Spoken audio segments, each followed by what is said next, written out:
우리에게 주시는 하나님의 귀한 말씀입니다. 아멘, 아멘. 빌립보서를 보내는 감옥에 갇혀있는 바울은 빌립보 성도들로 익히 잘 아는 찬송가를 보냈습니다. 바로 초대교회 부른 찬송가가 오늘 빌립보서 2장 5절부터 11절 말씀입니다. 아마 어릴 적에 성경을 암송하기도 하고 찬송을 배우기도 되겠지만 가만히 보니까 오래 가는 것은 노래요 찬송이더라고요. 오늘 우리는 초대교회가 부른 찬송가를 대하고 있습니다. 오늘 I am, 주님께서 이렇게 말씀하셨죠. 내가 너에게 말한다 라고 하신 그 주님, 나는 알파요 오메가이다 말씀하신 주님, 그분이 우리의 믿음의 시작이고 우리의 믿음의 완성이다 하신 주님, 찬송을 들으면서요 눈물이 나더라고요. 나는 나다라고 하신 주님을 만나러 가는데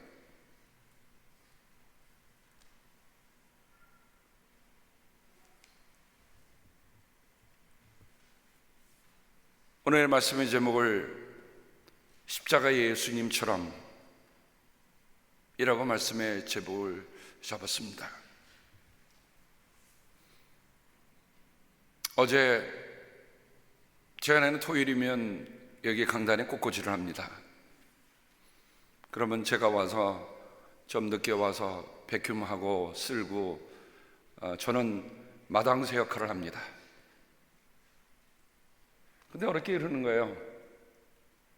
저기에 두른 가시관이 브라돈 가시, 저거를 예수의 가시관에 쓴 그 종류의 가시입니다. 저 가시관을 만들다가 가시 찔렸대요. 그리고 십자가를 만들려고 망치질을 하다가 망치에 손을 때렸대요. 얼마나 아팠겠습니까? 가시에 찔린 것도 아프고 망치에 때린 것도 아픈데 그러면서 이렇게 얘기하는 거예요. 눈물이 나더라고요. 아파서 눈물이 나는 게 아니라 십자가에 달리신 예수님을 생각하니까 눈물이 나더라. 가만히 보면 십자가 가시관에서 핏방울이 떨어져 저 돌무더미까지 가서 꽃이 된 것을 우리가 봅니다. 오늘 조명이 갑자기 나가는 바람에 잘 안 보이지만 아마 여러분은 오셔서 잠시 예배 끝나고 나서 한번 보시고 한번 묵상하고 그렇게 가셨으면 좋겠어요. 어저께 미국 교회에서는 저녁에 오후에 모여서 음악을 하면서 고난주간을 맞는 그 전야의 예배를 드리더라고요. 저는 어저께 와서 미디어를 다시 설치하면서 시험 작동해 보면서 그리고 이 꽃꽂이 하는 것을 보면서 참 나름대로 마음에 많은 은혜가 되었습니다.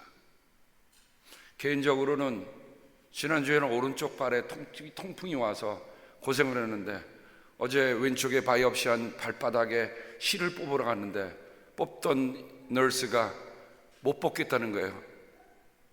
보니까 그 안이 염증이 생겨갖고 뽑을 수가 없어요. 근데 잡아 뜯는데요, 여러분 생살점 뜯는 거 여러분 그 아픔이 아시겠어요? 그래서 생만 와도 진절이 나도록 아픈데 그리스도의 고난에 그렇게 생각하니까 제가 오늘 예배를 준비하면서 말씀을 준비하면서 그리스도의 십자가의 주님을 사실 그림을 올려놓으려고 그러는데 너무 처참해서 올려놓을 수가 없겠더라고요. 그래서 그걸 보면서 저도 그냥 울고 말았어요.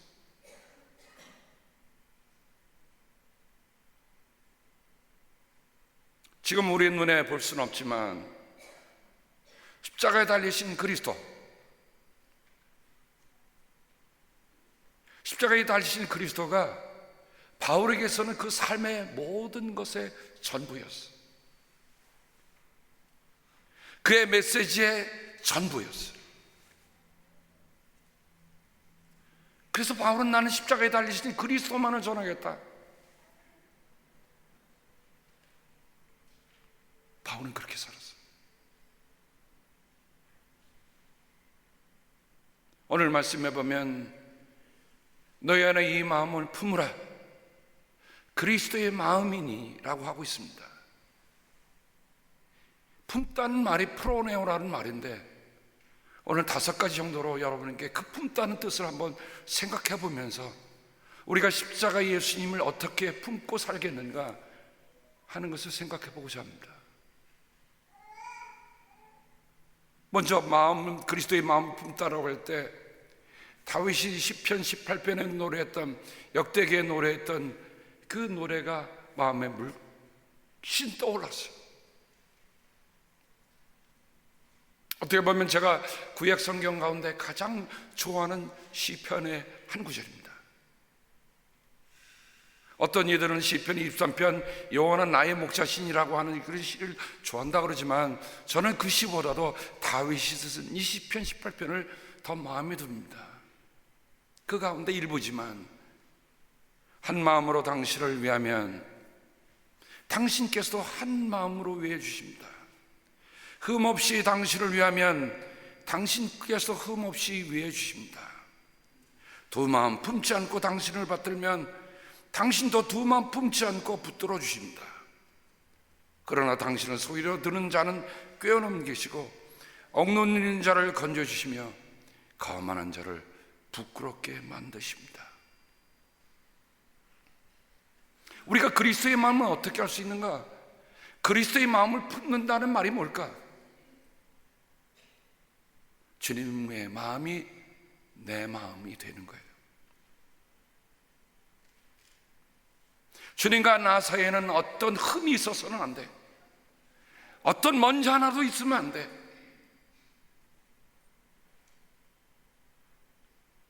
여러분, 꼭 IT의 공장에 있는 사람들은 무진, 아무런 균이 없는, 아무런 먼지가 없는 데에서 막 뒤집어 쓰고 들어가잖아요. 왜 그렇습니까? 그거 만드는 일이 소중하다고 해서 그렇게 다 뒤집어 쓰고 들어가는데, 정말 우리가 주님을 향한 그런 마음이 어떤가 우리가 한번 깊이 돌아봤으면 좋겠어요. 이 고난 중간에, 주님, 정말 내가 주님의 마음이 내 마음입니까? 이거 되지 않으면 주님과 내가 딴 마음 품고 있다고 한다면, 주님의 마음과 내 마음이 서로 헷갈리고 있다고 한다면, 십자가의 그리스도 우리는 알 수가 없어요. 주님이 천만만 달린다고도 알 수가 없어요. 근데 그 마음을 내가 품고 그 마음이 내 마음이 되면 그리스도의 십자가를 우리가 볼 수 있는 겁니다. 그러면서 다윗과 더불어 그 오래전에 갈렙이 생각이 났습니다. 여러분, 갈렙은 어떤 사람입니까?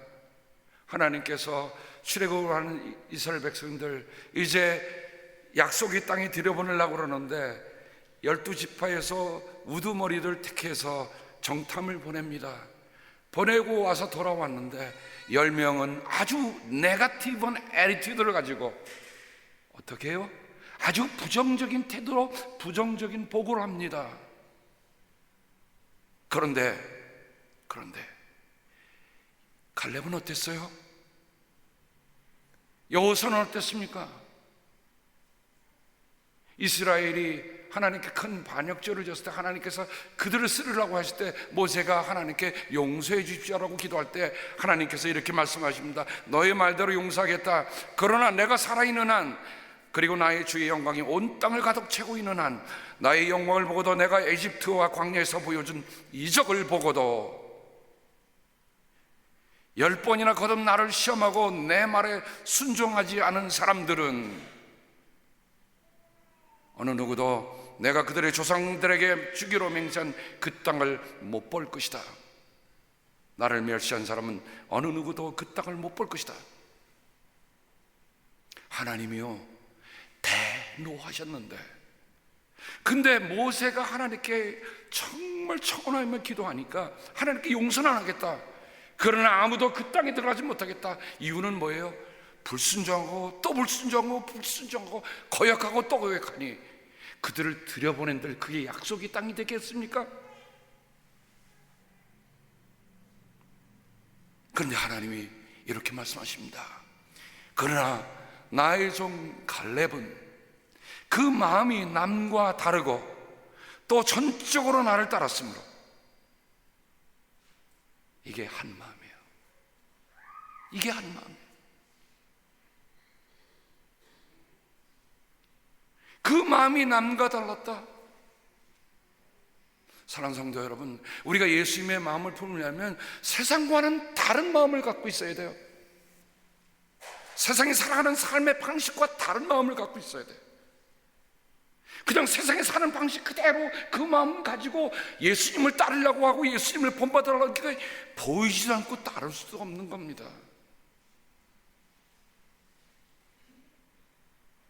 또 전적으로 나를 따랐으므로 100%의 순종입니다. 100%의 순종. 여러분, 믿음의 순도라고 하는 건 세상의 순도와 다릅니다. 세상은 99%만 해도 진짜라고 얘기하지만 믿음은요 100% 전적인 것을 하나님이 원하고 계세요.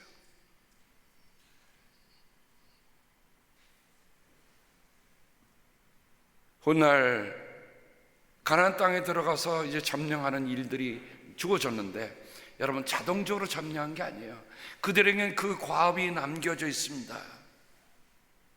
그때 바로 여호사에게 갈렙, 바로 하나님이 인정하셨던 그런 남들과 마음이 다르고 전적으로 나를 따르는 사람이다. 그러므로 내가 그는 그 땅에 들어가겠다는 그 갈렙만큼은, 갈렙이 이렇게 얘기합니다. 내가 40살 때에 주님의 종 모세가 가데스 바네에서 나를 보내어 그 땅을 정탐하게 하였습니다. 나는 돌아와서 내가 확신하는 말을 그에게 보고하였습니다.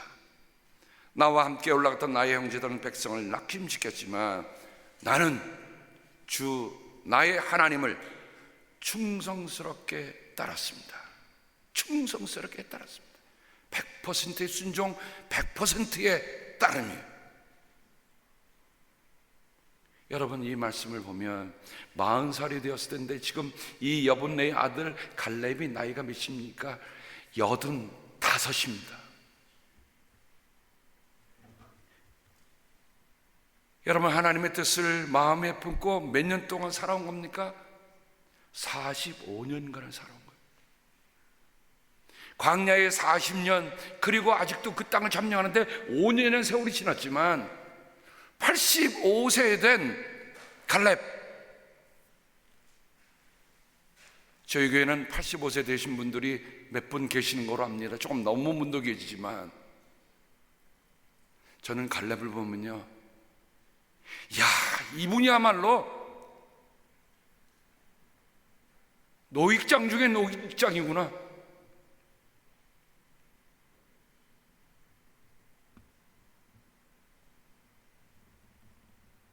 나이만 들어가는 것을 기다리는 인생이 아니라 하나님이 진정 함께 하시는 사람입니다. 그는 이렇게 고백합니다. 이제 나는 85이 되었습니다. 모세가 나를 정탐꾼으로 보낼 때와 같이 그의 나이 40이었어요. 나는 오늘도 여전히 건강하며 그때와 마찬가지로 지금도 힘이 넘쳐서 전쟁하러 나가는데 출입하는데 아무런 불편이 없습니다. 여러분, 젊은 사람이 주먹을 불끈 쥐고 얘기하는 것도 힘이 있어 보이지만 85살 된 이 노익장이 나는 오늘도 여전히 건강합니다. 그때와 마찬가지로 지금도 힘이 넘칩니다. 전쟁하는데 아무런 이상이 없습니다. 내게 맡겨주십시오.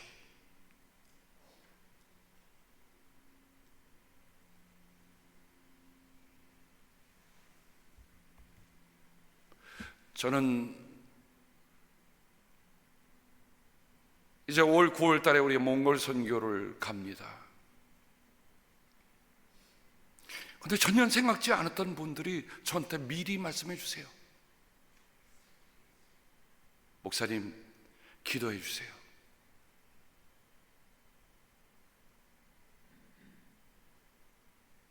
그분들이 거동이 편한 분이 아니십니다. 그런데 지금부터 엑서사이즈 하고 가겠습니다. 기도해 주세요. 제가 그랬습니다. 네, 가십시다. 내가 휠체어를 몰고서라도 모시고 가겠습니다. 사랑하는 여러분, 우리 교회에 갈렙이 계시더라고요. 여러분, 크게 한번 박수 하실까요?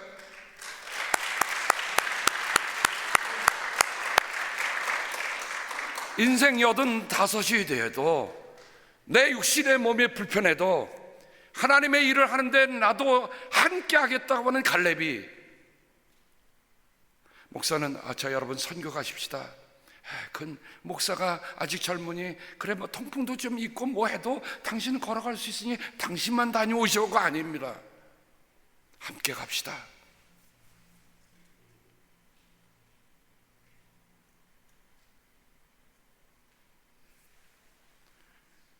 포로네의 두 번째 뜻은 태도로 번역되고 있습니다.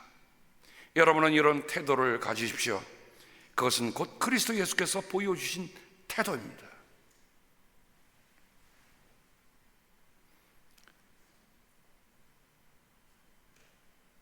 여러분, 제가 두 가지 그림을 여러분에게 보여드립니다. 왼쪽에는 그리스도께서 십자가에 달리신 모습입니다. 왼쪽에는 발레리나가 취하고 있는 포즈인데 이걸 갖다 에리튜드라고 합니다. 한쪽 발끝으로 서며 몸을 뒤로 제끼는 무형의 고난도 포즈 중에 하나가 에리튜드입니다. 저는 왜 저거를 에리튜드라고 했을까? 왜 태도란 말이 저렇게 될 수 있을까? 어원을 찾아봤습니다. 그랬더니 에리튜드라는 말에는 귀한 뜻이 담겨 있는 것을 볼 수가 있었습니다.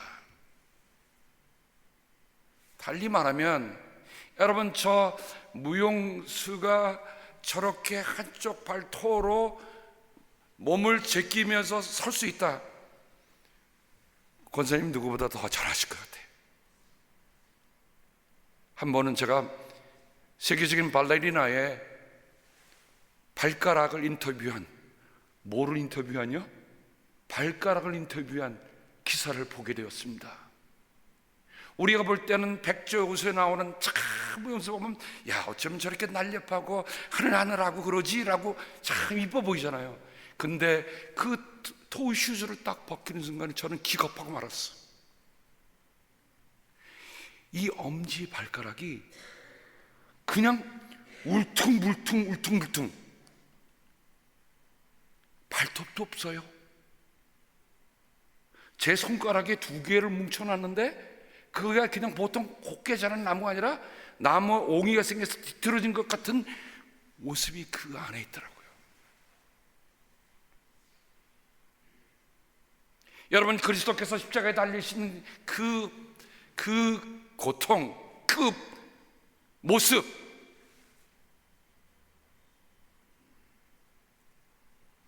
그게 순간적으로 만들어지는 일입니까? 아닙니다.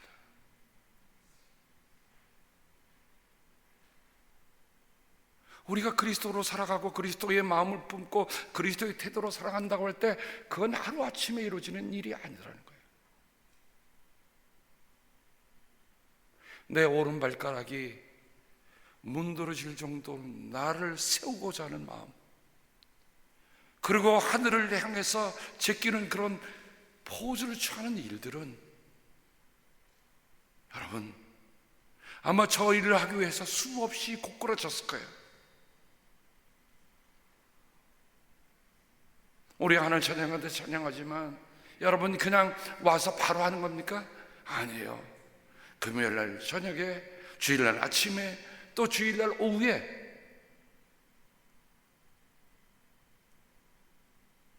오늘 오르가라고 하니까요, 저는 베를린 필이 부럽지가 않더라고요. 야, 여기에서 이렇게 정말 장엄한 찬양을 듣다니.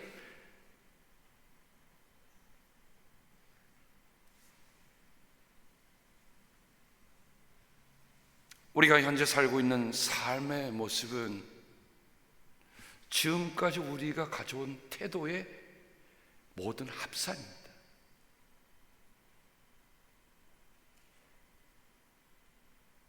내가 오늘 믿음을 얼만큼 갖고 사느냐 하는 것은 내가 지금까지 어떤 태도를 가지고 살아왔느냐의 결과인 거예요.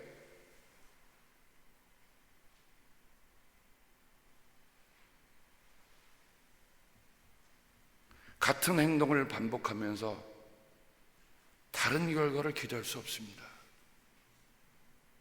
태도부터 바꿔야 삶이 달라지는 거예요.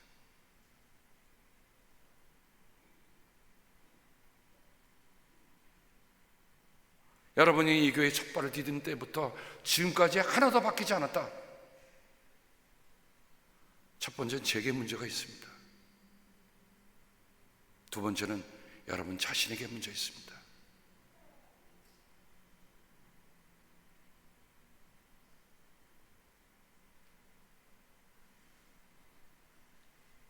태도를 형성하는 8가지 특징이라고 하는 글을 읽어보게 되었습니다.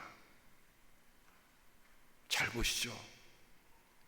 이게 복합적인 겁니다. 성격.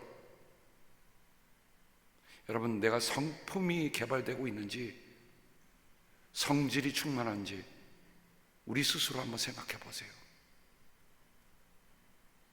나이가 들어도 여전히 성질만 충만하다고 한다면 나는 잘못 살아온 거예요. 조그만 일 하나에 고깝게 느껴지면 잘못 살아온 거예요. 여러분, 이순이라는 말을 알잖아요.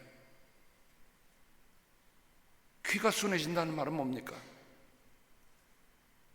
아무리 고가운 말을 들어도 마음이 노하지 않고 아무리 나를 좀 부추겨줘도 그거에 마음 흔들리지 않습니다. 저도 그렇게 살고 싶어요.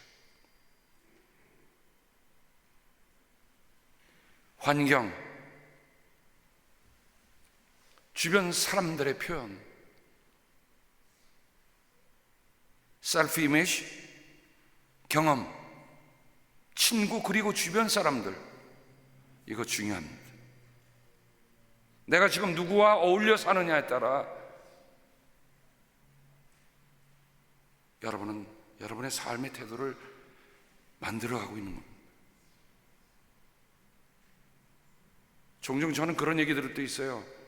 목사님, 왜 목사님에게 이런 분들이 있으십니까? 예, 저는 하나님의 비전을 함께 꿈꾸는 분들하고 만나고 이야기하고 싶거든요. 제 인생도 길지 않아서 허접스러운 세상 일에 제 마음과 시간을 쓸 시간이 없어요. 생각, 그리고 끝에가 선택입니다. 여러분, 이거에 대해 좀 자세한 것을 더 알고 싶으시면 전 맥스웰 목사님이 쓰신 태도라고 하는 책을 한번 보셨으면 좋겠습니다.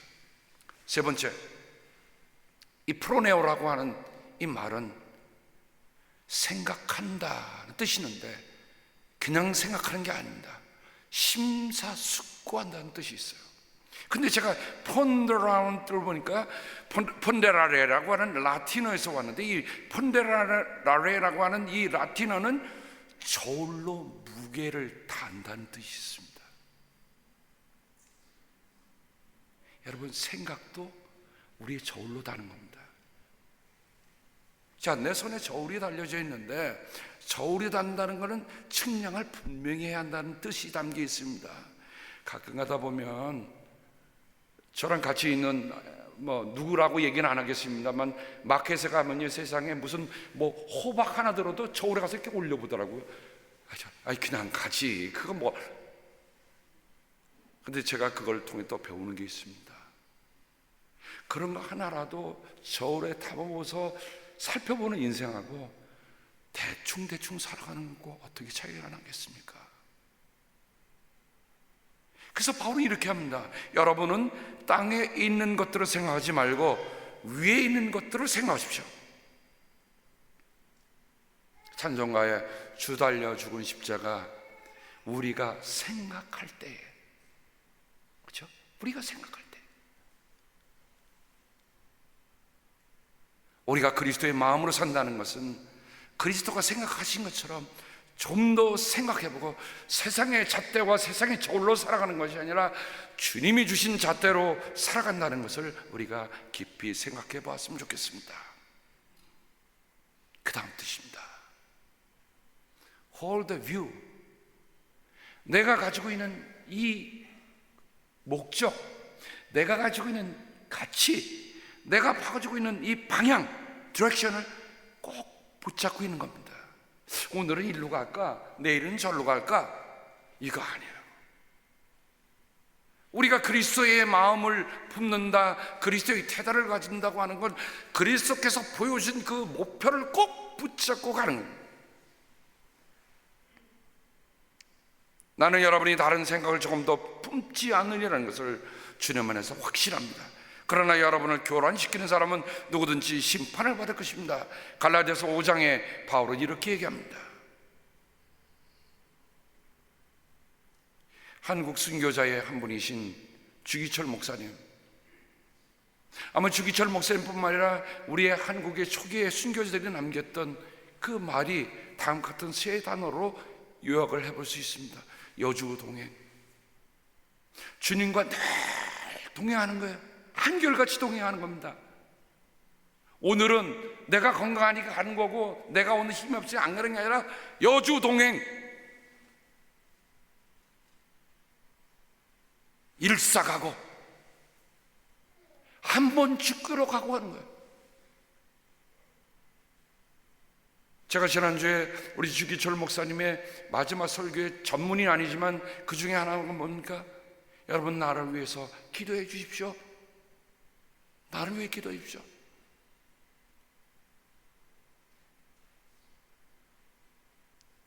일사가고의 신앙,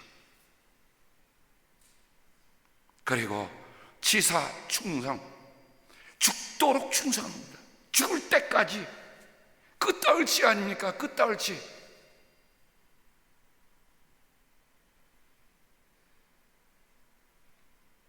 이게 다른 거예요.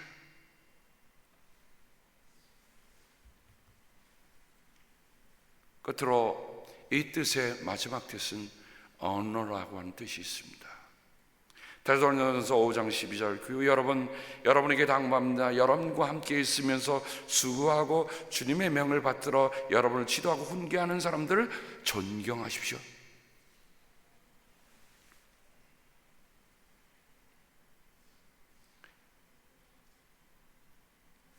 그 밑에 인턴십이라는 게 있습니다. 자, 왼쪽에는 나이가 지긋한 대장장이가 있고, 왼쪽에는 모를 향해서 망치를 내리치는 도제가 있습니다. 도제는 망치를 내리치는데 어디로 향해요? 모를 향해서 칩니다. 그런데 그 사제가 갖고 있는, 그 장이 들고 있는 걸 보면 뭔가를 이렇게 만들고 있어요. 우리가 이런 걸 갖다 인턴십이라고 합니다. 왜 인턴십입니까? 아우턴십이 아니잖아요. 인턴십이. 장인과 도제가 함께 마음이 되는 것. 그래서 거기에 들어가서 배우는 거예요.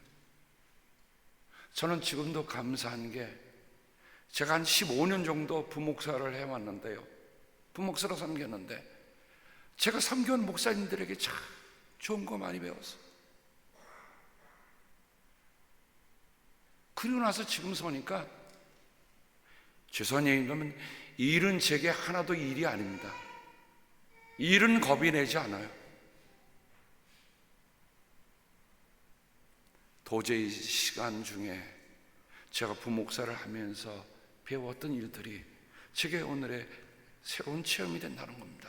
자, 십자가 그 다음에 표지를 한번 보지요. 자, 그러면 이런 우리가 존경이라고 할 때 존경이라고 하는 것은 두 가지의 모습이 함께 있습니다. 수평적인 사랑이요, 수직적인 리스펙트, 존경입니다. 근데 이 그림이 여러분 한번 잘 보시기 바랍니다. 만약에 우리의 사랑도 아주 낮은 사랑, 존경도 낮아지면 뭐가 됩니까? 기성품이 되고 말아요. 그냥 어저께 만난 건 그냥 찍어내는 만남이야. 여러분, 우리의 기도는 기성품이 아니에요. 우리의 신앙은 기성품 신앙이 아닙니다. 그 오른쪽으로 보면 사랑은 좀 높은데 존경심이 없어. 그건 뭡니까? 거쳐지는 유행입니다. 유행. 자, 또 왼쪽에 위로 보니까 사랑은 낮고 기대는 커요. 그래서 제가 이렇게 했어요. 브랜드, 명품입니다. 명품. 사람들 명품 좋아하죠? 명품을 사랑해서입니까? 아니에요. 명품 좋아하니까 하지 사랑해서 하는 거 아닙니다. 그러나 사랑과 존경이 함께 만날 때 비로소 우리는 사랑의 표지를 갖게 되는 겁니다. 우리가 그리스도의 십자가가 우리에게 보여주는 하나님의 사랑은 기성품도 아니요, 한때 지나가는 유행도 아니요, 명품도 아니에요. 그건 뭐예요? 사랑의 표지입니다. 하나님이 우리를 이토록 사랑하셨다고 하는, 하나님은 우리에 대해서 최고의 사랑, 하나님이 우리에게 된 최고의 존중을 보여주신 것이 그리스도의 십자가라는 것입니다. 그래서 바울은 로마서 8장 29절에 이렇게 얘기해 줍니다. 하나님께서는 미리 아신 사람들을 택하셔서 자기의 아들의 형상과 같은 모습이 되도록 미리 정하셨으니 이것은 그 아들이 많은 형제 가운데서 맏아들이 되게 하리는 것입니다. 우리가 그리스도를 닮아가는 것, 십자가의 주님처럼 살아가는 것, 주님께서 미리 우리를 위해서 만들어 놓으신 겁니다.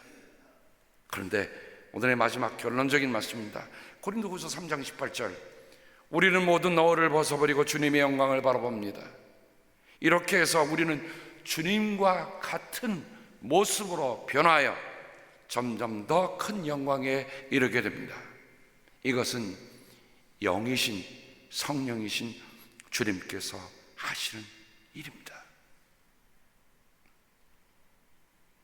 십자가의 주님처럼 우리는 십자가의 주님을 마음에 품고 살고 그런 태도를 가지고 살고 그렇게 존경과 사랑을 품으며 그리고 곰곰이 생각하며 그리고 무게를 달아가며 살아야 한다는 것을 다시 한번 이 고난 주간에 우리의 삶을 통해서 한번 점검해 볼 수 있기를 바랍니다. 저는 이렇게 기도드려 봅니다. 주님, 우리가 십자가의 주님을 닮아가는 삶이기 때문에 우리의 삶이 어제보다는 오늘보다는 내일이 주님의 모습이 더 드러난다. 저는 여러분에게서 또 저에게서 십자가의 주님의 모습을 보고 싶습니다. 기도하겠습니다.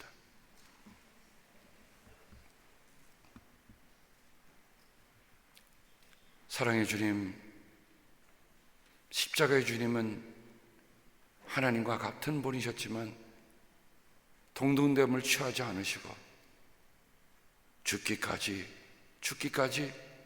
순종하셨음을 말씀을 통해서 봅니다. 주님이 가지신 태도, 마음, 그것이 바로 우리 안에 가져야 할 태도요 마음이기에 함께하여 주옵소서. 예수님의 이름으로 기도합니다. 아멘.